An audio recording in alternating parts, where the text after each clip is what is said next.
Hello, praise the Lord. Good morning. ஆண்டவரும் இரட்சகருமாய் இருக்கிற இயேசு கிறிஸ்துவின் நல்ல நாமத்தினாலே இந்த காலை வேளையிலே உங்கள் யாவரை நான் வாழ்த்தி வரவேற்றுக் கொள்கிறேன். கர்த்தர் நல்லவராக இருக்கிறார். இந்த காலை வேளை காணத்தக்கதாக கர்த்தர் கிருபை செய்தார். ஆண்டவருக்கு மகிமை உண்டாவதாக. அவர் எப்பொழுதுமே நம்முடைய வாழ்க்கையிலே நன்மைகள் செய்கிற தேவன். அவரை நம்பும் பொழுது அவர் ஒரு நாளும் யாரையுமே கைவிட மாட்டார். இந்த காலவெளியிலே அவரை நம்பி, கர்த்தரை நம்பி, கர்த்தருடைய வார்த்தையை நம்பி இந்த நாளை தொடங்குவோம். இந்த நாள் முழுவதும் கர்த்தர் நம்மளோடு கூட இருந்து பெரிய காரியங்களை செய்வார், வல்லமையான காரியங்களை செய்வார், மகிமையான காரியங்களை செய்வார். கர்த்தருக்கு மகிமை உண்டாவதாக. ஆமென். அவர் உங்களை அதிகமாக நேசிக்கிறார். அவர் உங்களை அளவுக்கு அதிகமாக நேசிக்கிறார். அதனாலதான் தன்னுடைய சொந்த குமாரனையே நமக்காக பலியாக ஒப்பு கொடுத்தார். அல்லேலூயா. கர்த்தருக்கு மகிமை உண்டாவதாக. இந்த காலை வேளையிலே நாம் தியானத்துக்கு கண்டு எடுத்த வேத பகுதியானது 22ஆம் சங்கீதம், சங்கீதங்களின் புஸ்தகம் 22ஆம் அதிகாரம் 4ஆம் வசனத்தை வாசிக்கிறேன். சங்கீதம் 22:4. எங்கள் பிதாக்கள் உம்மிடத்தில் நம்பிக்கை வைத்தார்கள், நம்பின அவர்களை நீர் விடுவித்தீர். எங்கள் பிதாக்கள் உம்மிடத்தில் நம்பிக்கை வைத்தார்கள், நம்பின அவர்களை நீர் விடுவித்தீர். ஆமென். இந்த காலை வேளையிலே அருமையான தேவனுடைய பிள்ளைகளே, கர்த்தர் நம்மோடு கூட சொல்லுகிற வாக்குத்தத்தமான வார்த்தை என்னவென்று சொன்னால், அவரிடத்திலே நம்பிக்கை வைக்கிற யாரையும் அவர் கைவிட மாட்டார். அல்லேலூயா. இங்கே சங்கீதக்காரன் சொல்லுகிறார், எங்கள் பிதாக்கள் உம்மிடத்தில் நம்பிக்கை வைத்தார்கள், உம்மிடத்தில் நம்பிக்கை வைத்த உம்மை நம்பினவர்களை நீர் விடுவித்தீர். இந்த காலை வேளையிலே நீங்கள் கர்த்தரை நம்புற பிள்ளைகளாக இருக்கிறபடினாலே நிச்சயமாக ஆண்டவர் எல்லா காரியத்தில் இருந்தும் நம்மை விடுவிக்க அவர் வல்லமுள்ள தேவனாக இருக்கிறார். சங்கீதக்காரன் பிதாக்களை சுட்டி காட்டுகிறார். எங்களுடைய பிதாக்கள் உம்மிடத்தில் நம்பிக்கை வைத்தார்கள். ஆமென். நம்முடைய பிதாக்கள், ஆதி பிதாக்களுடைய வாழ்க்கை வரலாறை பார்ப்போம் என்று சொன்னால், அவர்களுடைய விசுவாசத்தை நாம் பார்ப்போம் என்று சொன்னால், அருமையான தேவனுடைய பிள்ளைகளே, அவர்கள் எந்த விதமான காரியம் இல்லாமல் தேவனுடைய வார்த்தையை மாத்திரம் நம்பி வாழ்ந்தார்கள். ஆபிரகாமுடைய வாழ்க்கையை எடுப்போம் என்று சொன்னால், ஆபிரகாம் அங்கே ஆண்டவர் அவரோடு பேசுகிறார் பாருங்க. உன் நினைத்தை விடு. ஆதியாகமம் 12ஆம் அதிகாரத்திலே நாம் பார்ப்போம் என்று சொன்னால், ஆண்டவர் ஆபிரகாமோடு பேசுகிறார். ஆபிரகாமை சொல்லுகிறார், கர்த்தர் ஆபிரகாமை நோக்கி, நீ உன் தேசத்தை, உன் இனத்தை, உன் தகப்பனுடைய வீட்டை விட்டு புறப்பட்டு நான் உனக்கு காண்பிக்கும் தேசத்துக்கு போ. நான் உன்னை ஆசீர்வதித்து உன்னை பெரிய ஜாதியாக்கி உன்னை ஆசீர்வதித்தின் பேரை பெருமைப்படுத்துவேன், நீ ஆசீர்வாதமாய் இருப்பாய். ஆமென். இந்த வார்த்தையை மாத்திரம் நம்பினார் பாருங்க. வேற எந்த ஒரு காரியம் இல்லாத தேவனுடைய வார்த்தையை நம்பி அவர் சொன்ன பிரகாரம், கர்த்தர் சொன்ன பிரகாரம் கர்த்தரை நம்பி புறப்பட்டு போனாங்க பாருங்க. கர்த்தரை நம்பி புறப்பட்டு போனபடினாலே அவருடைய வாழ்க்கை ஆசீர்வாதமாக வெற்றிகரமாக இருந்தது. ஆமென். எதுவுமே இல்லை, வேதம் சொல்லுங்க, நம்புவதற்கு ஏதுமில்லாது இருந்தும் நம்பிக்கையோடு விசுவாசித்தான். அவனுக்கு வயது சென்றதையும் சாராளுடைய கற்பம் செத்து போனதையும் எண்ணாதிருந்தான். அந்த எண்ணங்கள் கூட வரல அவனுக்கு. அப்படிதான் நம்பினா, கர்த்தருடைய வார்த்தையை நம்பி கடந்து சென்றார் பாருங்க. கர்த்தர் அவர் ஆசீர்வதித்து தேவன் அவருடைய வாழ்க்கையில சொன்ன பிரகாரம் பெரிய ஜாதி ஆக்கினார். ஆமென். இந்த கால வேளையில ஆண்டவருடைய வார்த்தை என்ன சொல்லுகிறதோ அதை மாத்திரம் நம்புங்கள். நம்முடைய பிதாக்கள் அவரை நம்பினார்கள், அவர்களை அவர் விடுவித்தார். அவர் நம்பினவர்களை அவர் ஒரு நாளும் கைவிட மாட்டார். அல்லேலூயா. அங்கே ஆபிரகாமுடைய வாழ்க்கையில், ஈசாக்குடைய வாழ்க்கையில் நாம் பார்ப்போம் என்று சொன்னால், அங்கே 26ஆம் அதிகாரத்திலே ஒரு பெரிய பஞ்சம் உண்டாகுது பாருங்க. பெரிய பஞ்சம் உண்டாகுது ஈசாக்குடைய நாட்களில். பெரிய பஞ்சம். கர்த்தர் அவன் எல்லாம் புறப்படுகிறான். எல்லா இடம், எல்லா மக்கள் இடம்பெயர்ந்து போக வழிக்கிட பொழுது ஈசாக்கும் புறப்படுகிறான். கர்த்தர் சொல்லுகிறார், நீ இந்த தேசத்திலே, இந்த தேசத்துல நான் உன்னை ஆசீர்வதிப்பேன். கர்த்தரை நம்பினான் பாருங்க. கர்த்தரை நம்பினான். அதனால அந்த தேசத்துல அந்த பஞ்ச காலத்திலும் ஈசாக்கு விதைத்தான். கர்த்தர் 100 மடங்கு பலனை கொடுத்தார். அல்லேலூயா. கர்த்தரை நம்பினபடினாலே ஆண்டவர் சொன்னார், எங்கேயும் போக தேவையில்லை, நீ இங்கே இரு, இந்த இடத்துல நான் உன்னை ஆசீர்வதிப்பேன் என்று சொன்னார். அந்த இடத்துல தேவனை நம்பி, கர்த்தரை நம்பி ஈசாக்கு விதவிதைச்சான் பாருங்க. அவன் விதவிதைச்சான், கர்த்தர் 100 மடங்கு பலனை கர்த்தர் கொடுத்தார். ஆமென். இந்த காலவெள்ள நீ ஆண்டவர் நம்பி காரியங்களை செய்யும். இந்த நம்பிக்கை கர்த்தர் மேல இருக்கட்டும். அல்லேலூயா. நீ கர்த்தரை நம்பும் பொழுது, நம்முடைய ஆதி பிதாக்கள் கர்த்தரை நம்பினார்கள், நம்பினவர்களை கர்த்தர் கைவிடவே இல்லை, அவர்களை விடுதலையாக்கினார். அல்லேலூயா. இந்த காலை வேளையிலே நீ கர்த்தரை நம்புவாய் என்று சொன்னார், அவர் உன்னை விடுதலையாக்க அவர் வல்லமுள்ள தேவனாக இருக்கிறார்.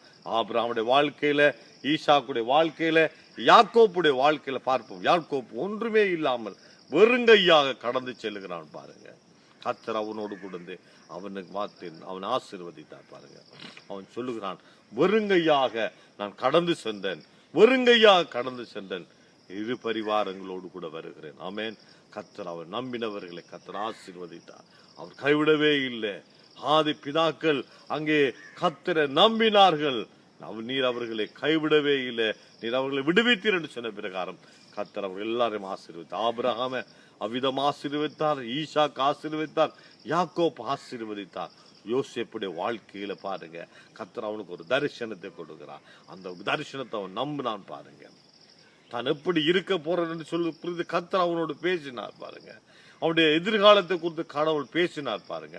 அது அப்படியே நம்பினான், கர்த்தரை நம்பி ஜீவித்தான் பாருங்க. அவனுடைய வாழ்க்கையில பல விதமான பிரச்சனைகள், வேதனைகள், துன்பங்கள் எல்லாம் வந்த பொழுதும், அவ்வளவு துன்பியலான நிகழ்வுகளுடைய வாழ்க்கையில வந்த பொழுதும் அவன் கர்த்தரை நம்பினான் பாருங்க. அல்லேலூயா. கர்த்தர் அவன் ஆசீர்வதித்தார். அடிமையாக கொண்டு போகப்பட்ட அங்கே யோசேப்பு அந்த முழு தேசத்துக்கும் ஆசீர்வாதம் உள்ள மனுஷனாக கர்த்தர் அவனை மாற்றினார். ஆமென். ஹல்லேலூயா. அவன் சொல்லுகிறான், நீங்க எனக்கு தீமை செய்தீங்க, ஆண்டவனுக்கு எல்லாவற்றையும் நன்மையாக மாற்றினார். ஏனென்று சொன்னால் அவன் கர்த்தரை நம்பி இருந்தபடினாலே. அல்லேலூயா. அவன் கர்த்தரை நம்பி அவனுடைய வாழ்க்கையில பல விதமான சோதனைகள் வந்த பொழுதெல்லாம் அவன் தேவனை விட்டு பின்வாங்காதபடி கர்த்தரை நம்பினான். அல்லேலூயா. இந்த காலை வேளையிலே நம்முடைய ஆதி பிதாக்கள் கர்த்தரை நம்பினார்கள், நம்பின அவர்களை கர்த்தர் விடுதலையாக்கினார். ஆமென். இந்த காலை வேளையிலும் அருமையான தேவனுடைய பிள்ளையே, நீ கர்த்தரை நம்பி இருக்கிறாயா? ஆமென். நீ கர்த்தரை நம்பி இருக்கிற மகனாக மகளாக இருப்பாய். நிச்சயம் நம்முடைய பிதாக்களை விடுதலையாக்கின தேவன், பிதாக்களை ஆசீர்வதித்த தேவன் இன்றைக்கும் மாறாத தேவனாக இருக்கிறார். நேற்றும் இன்றும் என்றும் மாறாத தேவன் இன்றைக்கும் உனக்காக காத்து கொண்டிருக்கிறார். நீ அவரை நம்பு. அவர் மேல் எவ்வளவு சூழ்நிலைகள் மாறட்டும். நம்முடைய ஆதி பிதாக்களுடைய வாழ்க்கையை வாசிக்கும் அவருடைய வாழ்க்கையெல்லாம் சூழ்நிலையெல்லாம் மாறி போய் இருந்தது. ஆனால் அவர்கள் கர்த்தரை நம்பினார்கள், ஆண்டவரை நம்பினார்கள். கர்த்தரை நம்பினபடினாலே கர்த்தர் அவர்களை விடுவித்தார். அல்லேலூயா. இந்த காலவெளி உடைய நம்பிக்கை எப்படிப்பட்டதாக, நீ யார் மேல நம்பிக்கையா இருக்கிறாய்? உடைய நம்பிக்கை எப்படிப்பட்டதாக இருக்கிறது? நீ யாரை நம்பி இருக்கிறாய்? அல்லேலூயா. நீ யாரை நம்பி இருக்க? நம்பிக்கை எப்படிப்பட்ட நம்பிக்கையாக இருக்கிறது? நீ ஆண்டவரை நம்புறாயா, மனுஷன் நம்புறாயா, அல்லது உடைய கர்த்தர்ல உன்னுடைய நம்பிக்கை எவ்விதமாக இருக்கிறது? அருமையான தேவனுடைய பிள்ளைகளே, இந்த காலை வேளையிலே ஆண்டோடைய வார்த்தையை நம்புங்க, தேவனுடைய வார்த்தையை நம்புங்க, தேவனை நம்புங்க. நிச்சயமாகவே உங்களுடைய வாழ்க்கை ஆசீர்வதிக்கப்படும். அல்லேலூயா.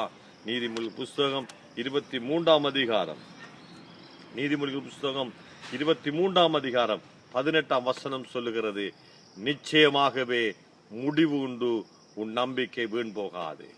நிச்சயமாகவே முடிவு உண்டு, உன் நம்பிக்கை வீண் போகாது. இந்த காலை வேளையிலே நிச்சயமாக உன்னுடைய பிரச்சனைகளுக்கு ஒரு முடிவு உண்டு, உன்னுடைய கஷ்டத்துக்கு ஒரு முடிவு உண்டு, உன்னுடைய வறுமைக்கு ஒரு முடிவு உண்டு, உன்னுடைய கடன் பிரச்சனைக்கு ஒரு முடிவு உண்டு, உன்னுடைய வியாதிக்கு ஒரு முடிவு உண்டு. உன்னுடைய நம்பிக்கை வீண் போகாது. நீ ஆண்டோடைய வார்த்தையில நம்பிக்கவை, கர்த்தர் மேலே நம்பிக்கவை, உன்னுடைய நம்பிக்கை வீண் போகாது. நிச்சயமாய் ஆதி பிதாக்களை விடுவித்த தேவன் உன்னுடைய வாழ்க்கையில் இருக்கிற எல்லா பிரச்சனையிலிருந்தும் உன்னை விடுதலையாக்க அவர் வல்லமுள்ள தேவனாக இருக்கிறார். ஆமென். கர்த்தருக்கு மகிமை உண்டாவதாக. நாம் ஜெபம் பண்ணுவோமா? ஹல்லேலூயா, ஹல்லேலூயா, ஹல்லேலூயா. நன்றி ஆண்டவரே, நன்றி கர்த்தாவே, உம்மை நாங்கள் ஸ்தோத்திரிக்கிறோம் ஐயா. ஹல்லேலூயா, ஹalleluya ஹalleluya. நன்றி ஆண்டவரே, நன்றி ஆண்டவரே. சர்வ வல்லமுள்ள அன்பின் பிதாவே, ஆண்டவராய் இயேசு கிறிஸ்து நாமத்தினாலே இந்த காலை வேளையிலும் சமூகத்திலே வருகிறோம். காலைதோறும் உமது கிருபை எங்களுக்கு போதுமானதா இருக்கிறபடியா நன்றி சுவாமி. ஆண்டவர், நாங்கள் வாழ்நாள் எல்லாம் களிகுந்து மகிழும்படி காலையிலே உமது கிருபையினாலே திருப்தியாக்குறவரே உமக்கு நன்றி செலுத்துகிறோம். இந்த காலை வேளையிலே உமது வல்லமையான கரத்தில் ஒப்பு கொடுக்கிறோம். ஆண்டவரே, அநேக பிரச்சனைகளால், துன்பங்களினால், கஷ்டங்களினால் ஆண்டவரே சோர்ந்து போயிருக்கிற உமது பிள்ளைகளை தேற்றுகிறவனாக இருக்கிறபடியால் நன்றி செலுத்துகிறோம். எங்களுடைய பிதாக்கள் உம்மை நம்பினார்கள், நம்பின அவர்களை விடுவித்தீர் சுவாமி. இந்த காலவெளியை நம்புகிற எங்களுடைய வாழ்க்கையிலும் நீர் விடுதலை கொடுக்க வல்லமுள்ள தேவனாக இருக்கிறபடியால் ஸ்தோத்திரம். ஆண்டவர், உமது பிள்ளைகள் இந்த பிரச்சனைகள், கஷ்டமான சூழ்நிலைகளிலும் ஆண்டவரை விடுதலை இல்லாமல் இருக்கிற சூழ்நிலும், வியாதியான சூழ்நிலும் உம்மை நம்பி இருக்கிறபடினாலே நிச்சயமாய் நீர் அவர்களை ஆசீர்வதித்து விடுதலையாக்க நீர் வல்லமுள்ள தேவன் சுவாமி. உமக்கு நன்றி செலுத்துகிறோம். இயேசுவின் நாமத்தினாலே வியாதியிலிருந்து விடுதலை உண்டாவதாக, சுகம் உண்டாவதாக. ஆண்டவர், வறுமை, தரித்திரம், கஷ்டங்கள், குறைவுகள், கடன் பிரச்சனைகள் இயேசுவின் நாமத்தினாலே அகன்று போவதாக சுவாமி.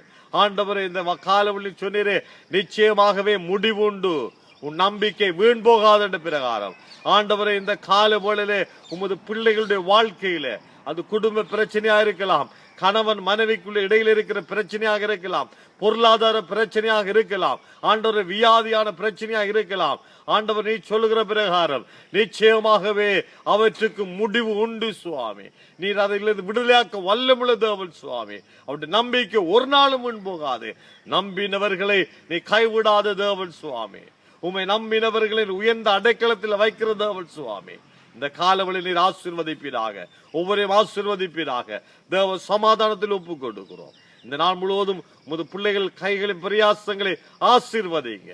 ஆண்டவரே, பிறந்த நாள் கொண்டாடுகிறவர்கள், ஆண்டவரே, திருமண ஆண்டுக்குள்ளே கடந்து வந்தவர்கள் ஒவ்வொருவரையும் ஆசீர்வதிக்க முடியாது ஜெபிக்கிறோம். வியாபாரம் செய்கிறவர்களுடைய ஆண்டவரே வாழ்க்கையில் பெரிய காரியங்கள் செய்வீராக. பொருளாதார பிரச்சனைக்கு ஒரு முடிவு கட்டுவீராக. இயேசுவின் நாமத்தில் ஆசீர்வதிக்கிறோம். தேவ கரம் கூட இருப்பதாக. நன்றி தகப்பனே. இயேசு கிறிஸ்துவின் வல்லமையான நாமத்தினாலே ஜெபிக்கிறோம் நல்ல பிதாவே. ஆமென், ஆமென், ஆமென். ஹல்லேலூயா. கர்த்தருக்கு மகிமை உண்டாவதாக. ஆண்டவர் உங்களை ஆசீர்வதிப்பார்.